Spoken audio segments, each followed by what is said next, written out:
May I proceed? You may. Please introduce yourself to the members of the jury.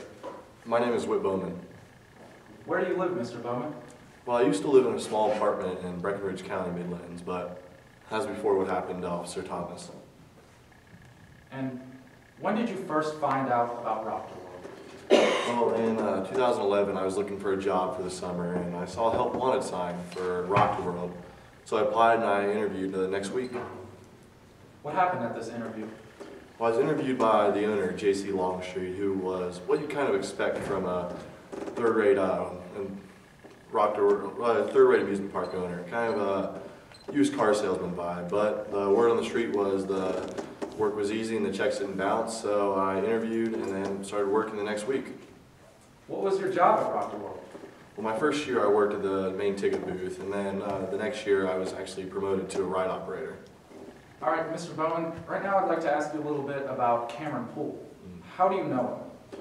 Well, when I decided that college and me weren't going to really work out, me and Cameron Poole actually went on a 3-year trip around the country, and eventually we found our way back to Midlands, and we went our separate ways. How did Cameron come to work at Rock to World?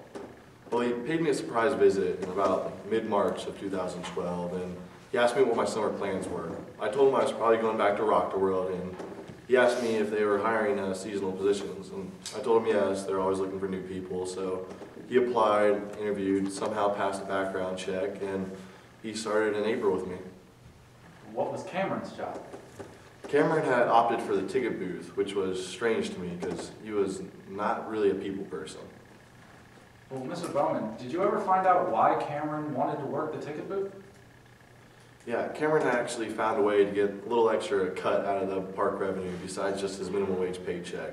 He had found online a source that provided knockoff World Tour wristbands, and what he would do was when a customer bought a World Tour ticket for $30 or $35, he'd put it into the system as a regular admission of $20 and be able to just give him $15 off each of these tickets. So, Mr. Bowman, you said that Cameron started working there in 2012. By August of that year, how extensive was Cameron's scheme? These knockoff wristbands were on just about every customer. He was really raking it in. And do you know if Longstreet knew anything about this? As I said, these wristbands were on almost every customer, so I'd really be surprised if he didn't. And on the day of August 30th, J.C. Longstreet was actually in the main ticket booth. Okay, Mr. Bowman, well, I would like to talk about that day, August 30th, in a bit more detail. So, did you see Cameron at all that day? Yes, I actually let Cameron in the back, and through the back entrance, and he told me that J.C. Longstreet had told him he didn't need to work that day and had let him go. And then he actually told me that the fake wristbands that he'd ordered were in his employee locker still. What was your reaction to that? I was terrified. I had seen these wristbands before, and I didn't want to be caught up in Cameron's scheme. And Cameron said he'd handle it, but he told me to leave my phone on for some reason. Did you see Cameron later that day? Yes, I decided to spend the rest of my shift at the Tunnel of Terror ride since Billy Isaacs had asked to cut out early, so I took over for his shift.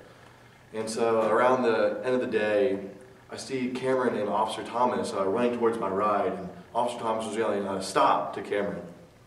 What happened next?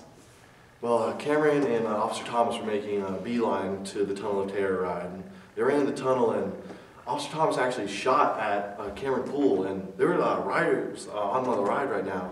And so I panicked, and I hit what I thought was the off button, the emergency stop button, but I actually hit the wrong switch instead, and blackout mode was initiated. And with it being initiated, Cameron Poole ran through the tunnel, and Officer Thomas actually got hit by the ride. And by the time I hit the right button, it was too late. Officer Thomas had gotten hit by the ride.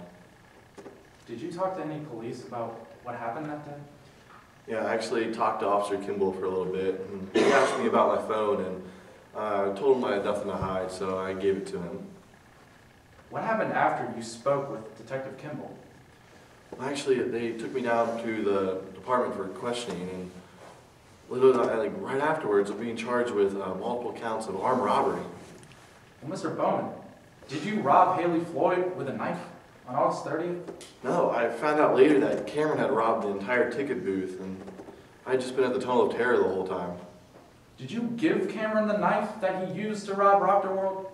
No, he didn't. I had a knife similar to that, but it was stolen weeks before. I guess we know who stole it. And did you help Cameron in the wristband scheme throughout the summer of 2012, Mr. Bowman? No, I'd known about it, but Cameron had found the source on his own, and he was raking in the money. I didn't want to tell anyone about that because I didn't want to lose my job. Okay, Mr. Bowman. Now, do you know what happened to Cameron after August 30th? No, no one's heard anything from him. I have no idea where he. I haven't talked to him at all. I'm just being left to take the rap for Cameron's crimes.